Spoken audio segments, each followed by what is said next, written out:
Hi friends, നമുക്കിന്ന് കുറച്ച് തോട്ടുമീൻ കിട്ടിയിട്ടുണ്ട്. കുറുവ എന്ന മീനാണിത്. ഇതിന് കുറച്ച് ചെതുമ്പലും മുള്ളും ഒക്കെ കൂടുതലുള്ള മീനാണ്.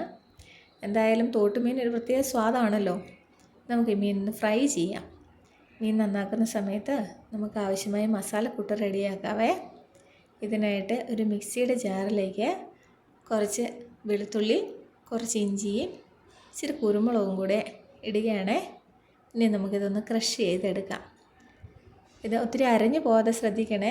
ഇനി നന്നാക്കി വെച്ചിട്ടുള്ള മീനിലേക്ക് കുറച്ച് മഞ്ഞൾപ്പൊടി ഇടാം. ഇനി ആവശ്യത്തിന് മുളക് പൊടി ഇടാവേ. ഞാൻ ഇവിടെ കൂടുതലായിട്ട് കാശ്മീരി പൊടിയാണ് ഇടുന്നത്. കുട്ടികൾക്ക് അധികം എരിവ് വേണ്ടാത്തത് കൊണ്ട് കാശ്മീരിയാണ് കൂടുതൽ യൂസ് ചെയ്യുന്നത്. ഇനി ഇതിലേക്ക് നമ്മൾ അരച്ച് വെച്ചിട്ടുള്ള മസാലക്കൂട്ടും കൂടെ ആഡ് ചെയ്യാം. ഇനി ഇതൊന്ന് നമുക്ക് ഇച്ചിരി ഉപ്പും കൂടി ഇട്ടിട്ട് ഇത് നമുക്കൊന്ന് തിരുമ്മി യോജിപ്പിക്കാവേ. ഇതിലേക്ക് കുറച്ച് കറിവേപ്പില ഇട്ടിട്ടുണ്ട്. ഇനി അടുപ്പിലേക്ക് പാൻ വെച്ചിട്ട് അതിൽ എണ്ണ ഒഴിച്ച് ചൂടാകുമ്പോൾ നമ്മൾ തിരുമ്മി വെച്ചിട്ടുള്ള ഈ മീൻ കൂടെ അതിലേക്ക് ഇടുക. ഇനി ഒരു പാത്രം വെച്ച് ഞാൻ മൂടി വയ്ക്കുകയാണ്.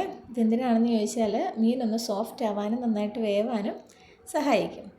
ഇനി നമ്മളുടെ മീൻ തിരിച്ചിട്ടിട്ട് നമുക്ക് ഒന്നും കൂടി ഫ്രൈ ആവാനായിട്ട് വയ്ക്കാവേ. മീനിപ്പോൾ ഏകദേശം 2 വശവും വെന്ത് വന്നിട്ടുണ്ട്. നമുക്ക് ഇനി ഈ മീൻ ഒരു പാത്രത്തിലേക്ക് എടുക്കാം.